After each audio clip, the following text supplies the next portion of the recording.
Eder, Mech, Pallister. Possono essere anche tutti contro di me, non mi frega niente assolutamente. Questi signori che sono venuti a casa mia con uno stratagemma, un regalo, una cosa e l'altra, hanno messo una cosa molto importante, non mi hanno avvertito che Liliana era scomparsa. Cosa sono venuti a fare a casa mia? Io non ho mai fatto del male a Liliana, mai, assolutamente. Io ho sofferto moltissimo. Mi ricordo che io per 6, 7 mesi, 8 mesi piangevo sempre. Proprio dentro di me ero finito, distrutto. Pensavo di morire. Non credo 6-7 mesi perché il 3 gennaio dici questo. Ho finito di piangere. Ho pianto che tu non hai neanche idea quanto che ho pianto. Nei primi tempi dicevo, quando tutti parlavano male di me, tutti, io ho detto guardate che un giorno dovrete chiedermi scusa.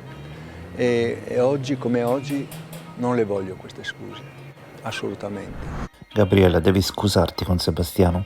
Assolutamente no, perché lui continua con sta tiritera, siete entrati con i stratagemmi, eccetera. E decide, voglio precisare innanzitutto che io ho mandato un messaggio a Liliana, sul telefono di Liliana, dicendo ho un regalo per te, per favore vieni a prendertelo su. No, come ho detto centinaia di volte, non era un ordine, non era ansioso, era semplicemente un regalo per te. Nessuna verità è stata scritta, zero proprio. Verità, ma neanche di plastica. Logicamente questa amica con cui abbiamo fatto tante gite insieme, ancora oggi ho grosse difficoltà ad avere un'accettazione per questa sua morte. Vederla in 2 sacchi di immondizia non sono mai riuscita ad accettarlo. E tante volte mi fa molto male che è diventato un fascicolo. Non si parla mai della vittima, non si parla mai che era una donna come noi, che poteva succedere. Io ho detto una volta anche a me, e ho sempre difficoltà. E purtroppo quello che anche mi lascia sempre perplessa, che ripeto, che si dice sempre che noi lo accusiamo al marito qua e là, ma secondo me in questi 3 anni è lui che è come una calamita che si attira addosso tutte. Sebastiano ha mentito? Io parlo per me, per quanto riguarda la mia figura, mia e del mio compagno, assolutamente sì. Adesso stanno emergendo talmente tante cose, ma poi non capisco, no? E per lui era immediatamente un suicidio. Io non so, allora abbiamo i topolini, abbiamo 32 anni amore, simbiosi. Come fa? Lui stesso dice Lili amava la vita, ma perché allora lui già al 14, quando va giù in questura, dichiarerà che la moglie è uscita con la borsetta, con le chiavi, tutte queste cose qua. E già in quel momento non racconta del famoso stalker. Perché il 14 a Sit, il pescivendolo di via Ginnastica, dice che lui dice a lui che avrebbe dovuto partire e si sarebbe assentato per un po' di tempo. Io ho sempre detto lo disprezzo come uomo, come marito, perché non ha fatto nulla per sua moglie e lo posso confermare perché, vede, io quando è successo ho detto tu devi andare giù, sederti là in questura e non muoverti finché non fanno qualche cosa per tua moglie. Sa cosa ha risposto? Se vogliono mi chiamano. Vorrei vedere quante telefonate ci sono in quel suo cellulare che chiama la questura per avere informazioni.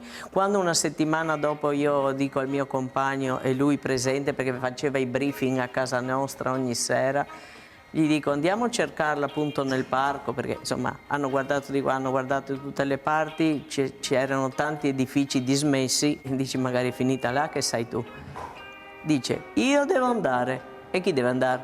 Tu devi andare con noi e andiamo noi 3. No, dice, saranno gli inquirenti. Penso che è come un mantra, saranno gli inquirenti, a parte che adesso siamo cresciuti e è diventato sarà la procura.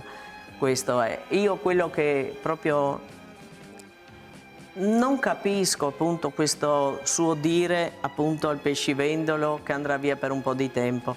Poi c'è un altro pescivendolo che lui si rivolge al 14 a portare i coltelli, ritorna il 21, il pescivendolo gli chiede com'è, insomma, com'è. Questa frattura di cui si parla è una microfrattura di 1 millimetro.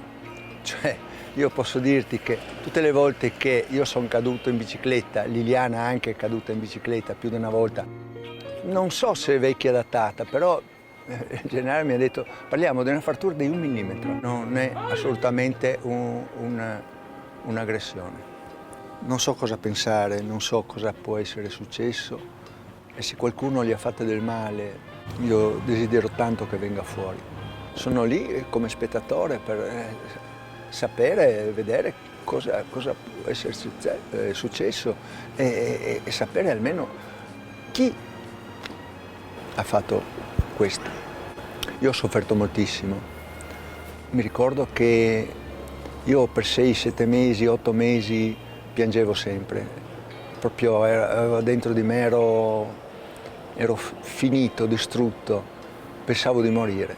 E io quel periodo lì ho toccato il fondo. Io ti posso assicurare che avevo 94 kg quando quel periodo lì e dopo 6 mesi così ne ho 76, adesso ne ho 75, cioè capisci? Prima hai chiesto a Gabriella Micheli se il marito avesse detto delle bugie, il marito le ha detto delle bugie. Il problema è che il marito non le ha dette soltanto a Sergio, al fratello di Liliana, alla cugina, agli amici, motivo per cui poi si sarebbe formata questa che lui ha definito banda degli onesti. Non sono altro che delle persone che si sono a un certo punto compattate perché hanno capito che andavano nella direzione inversa rispetto a quella, insomma, dove stesse andando Sebastiano.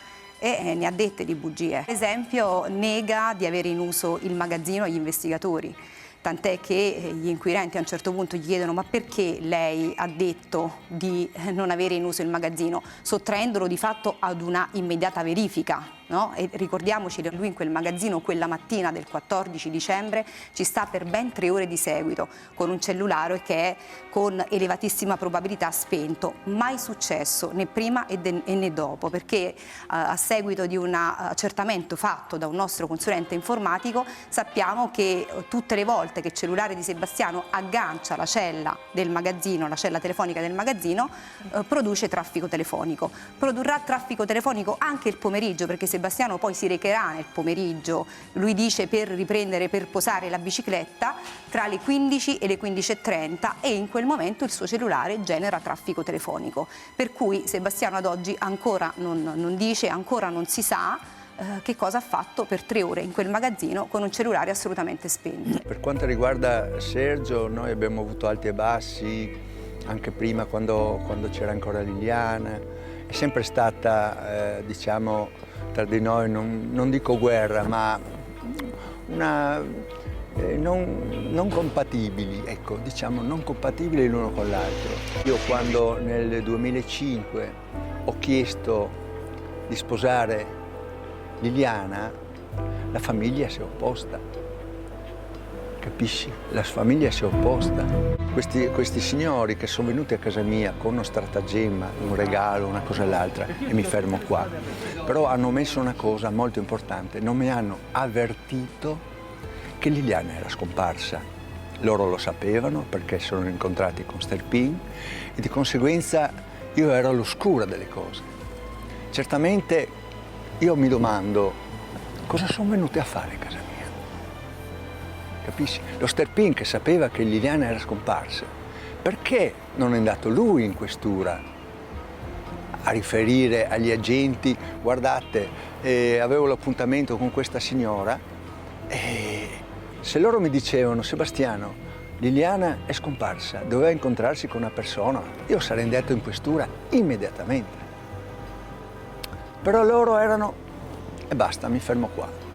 Mi sento ingannato. Quindi Sergio vi siete opposti al matrimonio di Liliana e Sebastiano? Ci siamo opposti, mi sembra normale, perché nel 2005 non faceva ancora niente, non lavorava non lavorava, era praticamente mantenuto da mia sorella. Io anni prima gli dissi vieni a lavorare con me e invece si rifiutò. No, io farò altro. E dopo ho iniziato a fare l'affilacoltelli, questo qua. Adesso sentendo anche quello che lui ha dichiarato, che c'è questa frattura, microfrattura della vertebra, non credo che sia una microfrattura. Intanto è stata rilevata come nuova lesione. E in più ci sono tutte le altre lesioni, sull'arcata sopraccigliare, il naso, la bocca, la lingua, la mano, il dorso. Non è che non è niente. E io non riesco a capire neanche questi altri pseudo opinionisti che ho sentito che minimizzano il tutto. E invece non è così. Da alcune indiscrezioni noi sappiamo per certo che sono venute fuori ulteriori lesività presenti sul corpo di Liliana, quindi una microfrattura della vertebra toracica, una infiltrazione subpleurica, quindi insomma queste sono delle novità rispetto a quanto già accertato dalla prima autopsia, che pure metteva in luce numerose lesività presenti sul corpo di Liliana in regione frontale, regione orbitale, aveva una palpebra tumefatta sulle labbra, sulla lingua, sul mento, sulla tempia sinistra, un ematoma al vertice del capo. Anche il medico legale di Sebastiano, il consulente medico legale di parte di Sebastiano, esclude che queste lesività, e questo ancora già a gennaio del 2024, siano compatibili con una caduta. Quando hai comprato la GoPro 9? Mi pare ai primi di dicembre, è il numero 9, la GoPro 9. Quando sono stato in questura, loro mi hanno chiesto appunto questi video, io ce l'avevo sul telefonino, perché la GoPro tu scarichi, c'è un'applicazione, c'è un coso che scarichi i tuoi video. Di conseguenza io il telefonino l'ho dato agli agenti che hanno scaricato. Dopo cosa sia successo, come sono stati scaricati, come che, non so, io ti dico, per me quando facevo i video certamente ero abituato a guardare se l'inquadratura era giusta. Io non ho idea di quant'era la durata della batteria della GoPro, no? Adesso ne ho un'altra in più, però quella volta facevo video brevi, qualcosa mi piaceva, qualcosa no, e allora di conseguenza ho cancellato parecchie cose. È stato ampiamente dimostrato che la GoPro è manipolabile, diciamo così, come strumento. Poi lui ha raccontato un sacco di balle anche dicendo che non sapeva usarla, mentre invece io sono veramente meno esperto di tutti, ma ho sentito dire che la 7, che lui l'aveva da qualche anno, e la 9 sono uguali in quanto a comandi, l'unica differenza è che la 9 è molto più fedele nelle immagini, punto. Per cui ha raccontato già una frottola dicendo che non sapeva usarla. E dopodiché è stato provato ampiamente da un noto youtuber italiano che le immagini che lui mostra con quella GoPro sono state tratte un pezzo qua, un pezzo là, messe assieme e costruito quello che a lui serviva, cioè la prova, lui la chiama prova del 9, del suo viaggio con la GoPro tutta la mattina di quel giorno 14, perché lui diceva già, diciamo a metà gennaio del 22 che aveva un alibi perfetto, e io da subito ho detto: che cavolo serve un alibi perfetto a una persona la cui moglie è solo che è scomparsa? Lei poteva essere riparata da un'amica, da una cugina, indifferente come, e invece dimostrava lui, a questo punto dico io, che sapeva che era morta, appunto. Sebastiano mi hanno messo i video della GoPro sul suo telefono. Nulla di nuovo sotto il sole, perché noi avevamo già individuato delle anomalie e delle alterazioni sui video della GoPro che costituirebbero quello che è l'alibi di Sebastiano. Sebastiano si è tanto premurato di dire che aveva un alibi perfetto già da pochi giorni dopo la scomparsa della moglie, per cui implicitamente già ci diceva che la moglie era morta il 14 di dicembre. Le anomalie che noi avevamo individuato sono 3 in particolare. I video seguono una sequenza cronologica, ne mancano 2.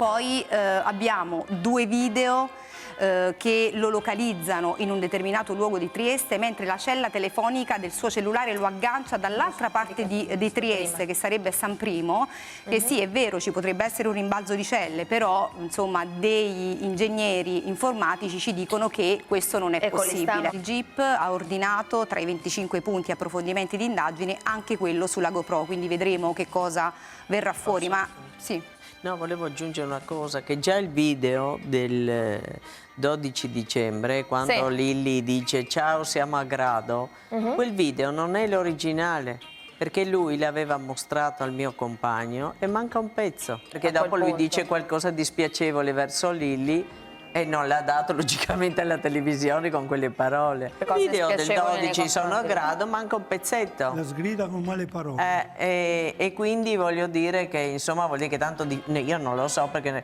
però non deve essere tanto difficile, taglia e cuci, qua fanno ormai di tutto con questi montaggi, ecco. Prendeva un sacco di precauzioni nel parlare, nel salvare per esempio i messaggi eccetera. Lei mi diceva, faceva diciamo capire che temeva di essere controllata per telefono mi sembra che è stato dimostrato esattamente questo.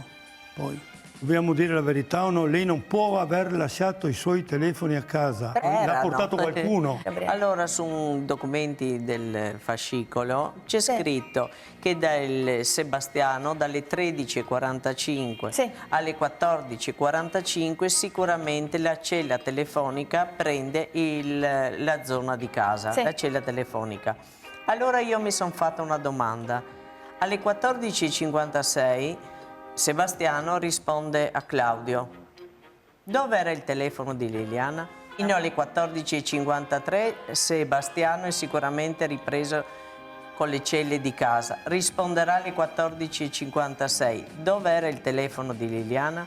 Io mi ricordo che nel 2014, facendo una chiacchierata a casa mia tra donne, noi parlavamo dei nostri compagni, dei nostri mariti. Liliana disse: io non posso curarlo perché è sposato. È sposato. E quando Sebastiano è venuto a casa mia la prima volta dopo la scomparsa, quando gli ho chiesto: stai pensando ad un amante?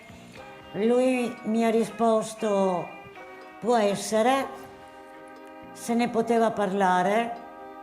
In una seconda visita, quando Claudio è apparso in TV, mi ha detto: ah sì, questo personaggio lo conosco, perché Liliana doveva andare venerdì a stirargli le camicie. Quindi io credo che lui sapesse. Sono convinta di sì. Spesso bevevamo il caffè insieme, anzi lei passava su da me e si beveva il caffè, solito magari parlavi male dei mariti come tutti e dopo ognuna faceva le sue storie, le sue cose. L'unica cosa che ricordo, purtroppo mi è venuto un momento anche, non è venuto immediato, e ricordo che lei circa una settimana prima mi disse: tengo duro, manca poco. Però, sono sincera, proprio non ho assorbito questa... Però devo dire una cosa, che lei era una persona indipendente, ha sempre lavorato, ha sempre aiutato la famiglia e quindi non era abituata lei a chiedere sostegno agli altri, ma erano gli altri. Non ci servivano tante parole per capirci a noi, veramente. Ci guardavamo negli occhi, bastava. Ed è chiaro che ripensando a tutto quello che è successo, a come io mi trovo da quasi ormai 3 anni e come invece avrebbe potuto essere la mia vita, mi monta meglio che sto zitto, perché sono direi dei spropositi. Io sempre davo alternative, oppure cosa pensi, cosa facciamo. Lei mi diceva sempre: ah, per me qualsiasi cosa va bene, basta che stiamo insieme. Queste sono le parole di Liliana. Io dentro di me sono felice di aver vissuto 32 anni con una persona meravigliosa e aver passato, ti dico, le cose più belle che la vita mi potesse donare. E con l'aiuto di Liliana abbiamo vissuto questi 32 anni insieme.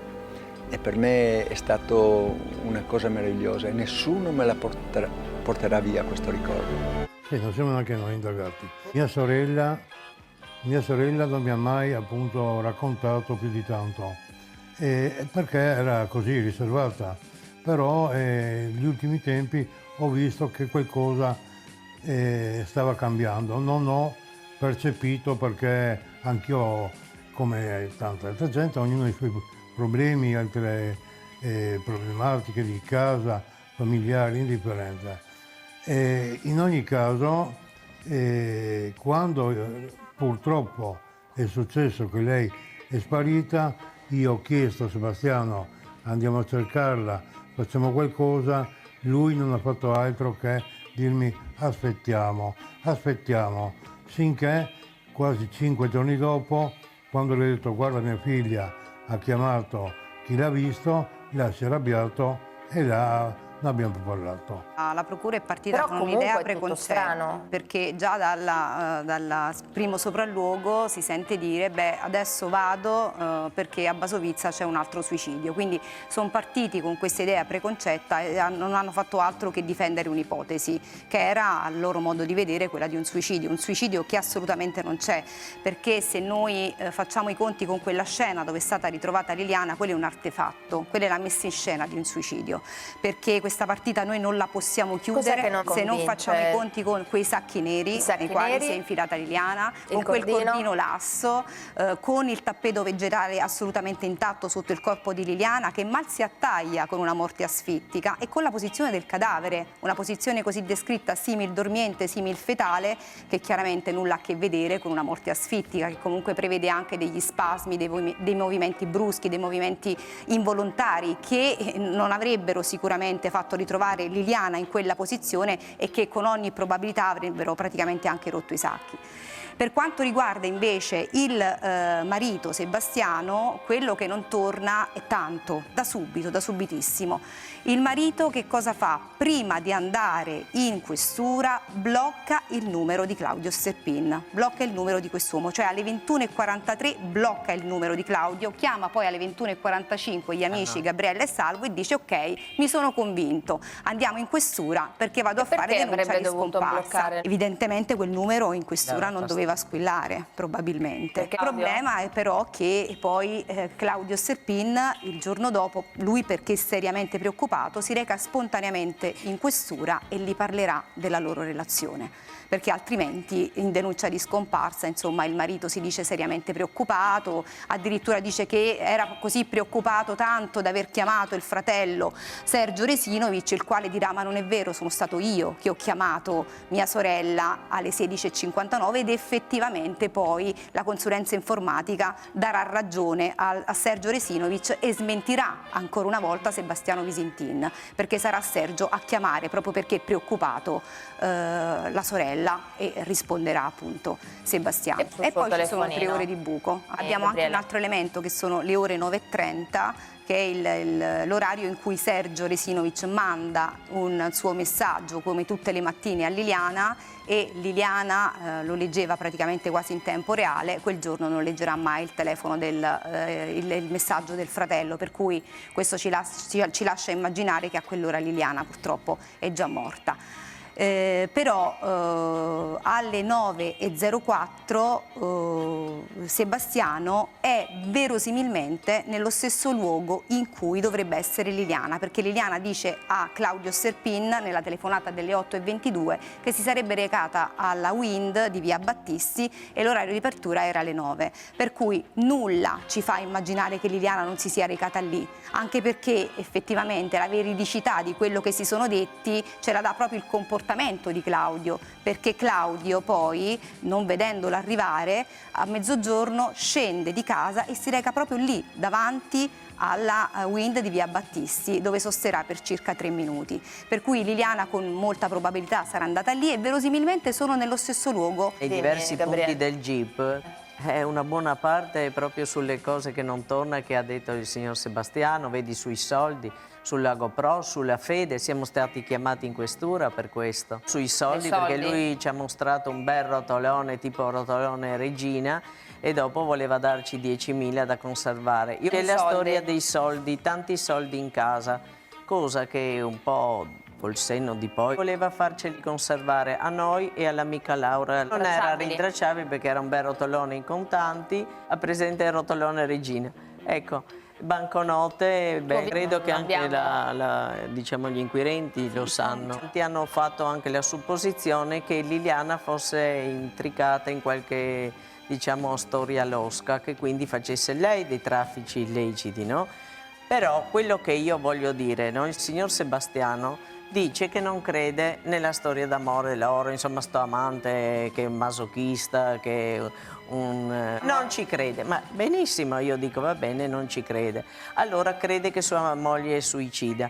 C'è tutta questa quantità di soldi in casa che nessuno gli ha chiesto se sono suoi o sono di Liliana, come tanti dicono che Liliana avesse dei traffici loschi. Allora dico, prima cosa, se sono di Liliana, quell'importo un terzo sarebbe per legge di Sergio, per eredità. Seconda cosa, voglio dire che lui nella denuncia di scomparsa, il 14 o di allontanamento volontario, come vogliamo definirla, lui dice che sicuramente lei non ha preso i soldi con sé perché dove li tengono loro non sono stati toccati. Allora mi chiedo questo, se anche Liliana avesse avuto dei traffici loschi, lui lo sa. Perché lui non lo dice immediatamente agli inquirenti che c'è tutto sto rotolo di soldi che non si sa da dove proviene? Potrebbe essere che Liliana è stata uccisa per qualche motivo losco? Liliana aveva paura di qualcuno che la ricattava, qualcuno che non voleva che parli? Perché nessuno gli ha chiesto questo? Il signor Sebastiano dice che non è vero, che Laura ha detto che gli doveva dei soldi, non è vero che lo dico io, non è vero che lo dice Salvo. Cioè, allora, tutti ci inventiamo le cose. Io quello che voglio dire, dopo, quando il signor Sebastiano è stato un po' pressato sui soldi, dice, ma sì, avevo 15.000 euro in contanti per le spesucce, no? Perché tu hai 15.000 euro contanti per le spesucce. Io manco li ho mai visti 15.000 in contanti. Ah sì, per dire la verità saranno stati perché erano i suoi. Però quello che io voglio dire è che il signor Sebastiano sulla fede ha raccontato balle, perché una volta la fede la trova con me, una volta la trova con gli inquirenti, una volta la trova lui. Allora decidiamoci anche dove sta sta fede. Lui ha detto, l'abbiamo trovata, gli inquirenti hanno trovato, e il verbale degli inquirenti che sequestrano una fede d'oro non esiste. Allora, prima di dire, quando lui parla di me, tu hai trovato con me la fede, ho detto che tiri fuori la rubrica che c'era nel cassetto. Perché non racconta della rubrica il signor Sebastiano che c'era nel cassetto con tutti i nomi, tutti i codici? Perché non dice dove era quel foglio che lui, il Sergio, ha detto c'era un foglio di codici dietro il quadro che lui dopo non ha più trovato? Allora dico io, no, anche questa storia dei soldi, io non so cosa succedesse in quella casa, ma erano in due che ci vivevano in quella casa, Liliana e Sebastiano. E io sono stata chiamata per la borsa, per i soldi e per la fede. Adesso io ho sempre detto a Sebastiano, tutto quello che non torna a lui di quello che dico io, ne possiamo parlare quando vuole e soprattutto davanti agli inquirenti, perché io non ho nulla da nascondere, immagino neanche lui, però lui evidentemente deve fare i conti col suo cervello, perché se una volta dice l'ha presa le polizie, una volta non la trova, una volta l'ha trovata, mettiamoci d'accordo, insomma, ce l'ha o non ce l'ha sta fede? Io so solo, come ho detto agli inquirenti quando sono andata là, loro, cioè perché lì li poi non portava solo la fede, lei ogni giorno usciva anche in casa e aveva tanti anelli tipo fede, aveva la fede anche della madre, quindi quando io sono andata là successivamente, che c'era anche lui, abbiamo guardato, gli anelli erano tutti nel portagioie. Parliamoci chiaro, nel cassetto c'era solo una busta intorno ai 3.000 euro, dove lui disse Liliana mi aveva detto che posso prenderli se devo pagare le bollette. Allora vuol dire che Liliana ti ha detto che voleva andare via, perché che motivo? Hai il rotolone così dietro ai elefantini e devi tenere i soldi nella busta che Liliana ti ha detto di pagare le bollette. Dai, mettiamoci d'accordo. Insomma, sono troppe contraddizioni, ma contraddizioni reali. Io parlo per il mio vissuto. Il mio vissuto non torna torna la borsetta e poco da fare. Non torna il 14, la borsa non c'era. Poi al 18 viene fotografata da Sergio con lui nello specchio che la guarda. Io non dico che lui l'ha guardata dentro, ma lui dice che quella era la borsa del giorno prima. Lui dice che la moglie è uscita con la borsa e con tutte le cose. Sai che... 14 mi dice come può essere scioccato Sebastiano, come disse a me che era confuso, quando proprio tu pensi che tua moglie è andata a mangiare la pizza. Perché deve essere confuso se lui è convinto che la moglie è andata a mangiare la pizza? Non c'è proprio problema, per lui andava... Allora mi telefona che è preoccupato perché la moglie non è rientrata e dopo dice ma sì io anche non sarei venuto. Lo dice agli inquirenti, al procuratore capo, che se fosse stato per lui quella sera non sarebbe andato in questura a fare la denuncia. Sì. E lui rimprovera noi quando proprio lui dice che Liliana aveva uno stalker che da tempo, non so, giorni, mesi, la importunava, e tu una cosa così grave non la dici quella sera stessa agli inquirenti. Ma si deve solo vergognare Sebastiano, altro che... A gennaio ha dichiarato, sotto intervista Rai, che i 15.000 euro era seduto sul suo divano con la coperta a scacchi. I 15.000 euro chi non li ha a casa li abbiamo perché per fare le spesucce, 15.000. A loro ha offerto 10-15.000 da tenergli, la polizia stessa ha trovato 3.000 qua, 2.000 là, eccetera, e tutto gennaio lui ha sofferto il freddo perché non aveva i soldi per riscaldarsi. Chissà perché i ladri non sono entrati a rubare niente. Si dice dove dicevate che Liliana non ha detto niente a nessuno, ma Liliana era fatta così, risolveva i problemi e dopo te li raccontava. Non è che lei era così spontanea, cioè lei era una persona che voleva aggiustare le cose a modo suo e da sola, senza dare preoccupazioni agli altri. Una volta risolte te le raccontava, sai, è successo questo, ho fatto questo, tutto là, volevo aggiungere questo.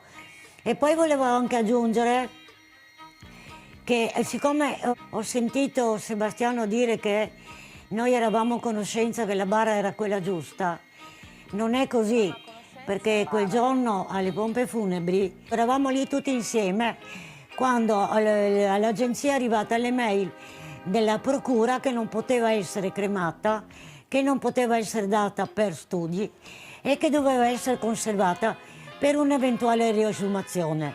Sebastiano che ha detto no, io voglio fare le ceneri, e la signorina ha detto no, non possiamo farlo, lo farà in un altro momento, gli risponde Sebastiano.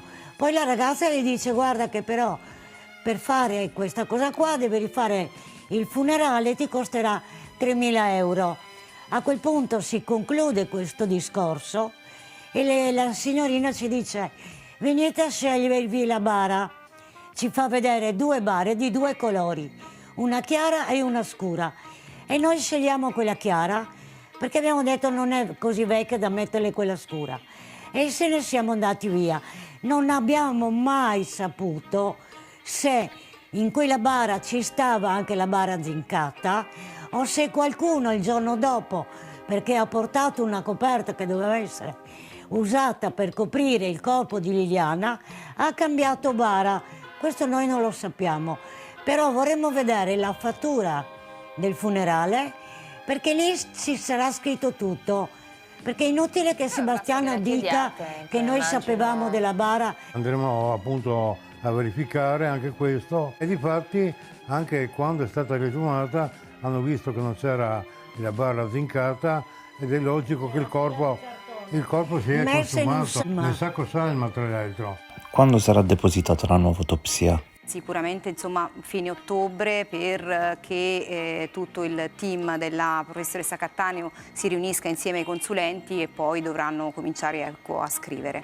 Per cui forse il mese di dicembre. Ti voglio dire una cosa, tu prima hai detto giustamente, ricordato che il marito Sebastiano non è indagato. Il marito Sebastiano, e mi assumo la responsabilità di quello che dico, sicuramente doveva essere indagato non per l'omicidio della moglie ma per false dichiarazioni. Perché il marito Sebastiano ha detto bugie, lo ribadisco, non ai familiari, non nelle televisioni dove non ha il dovere di dire la verità, ma le ha dette agli inquirenti.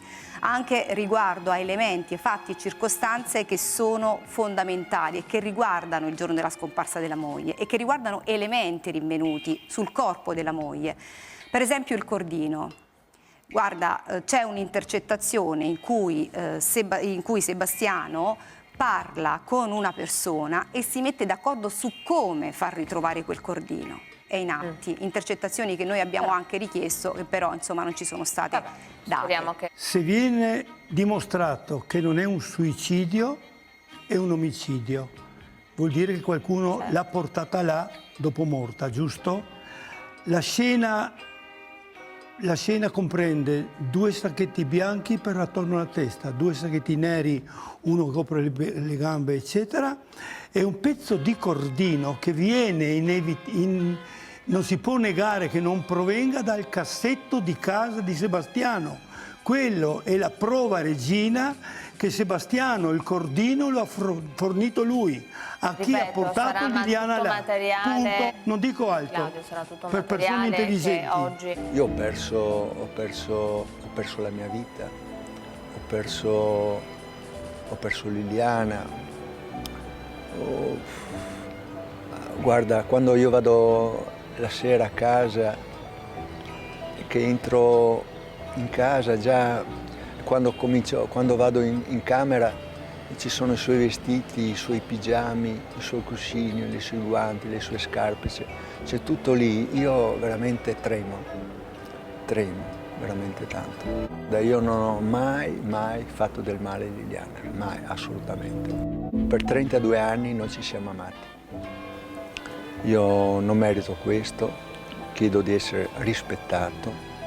Ai primi tempi dicevo, quando tutti parlavano male di me, tutti, io ho detto guardate che un giorno dovrete chiedermi scusa.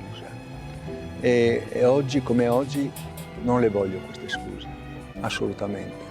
Io vado per la mia strada, tranquillo, e chi vorrà starmi vicino sono le porte aperte, e altrimenti ognuno faccia la sua vita. Però una cosa chiedo, rispetto per Liliana, rispetto per Liliana. Ehi, non dimenticare di iscriverti a questo canale.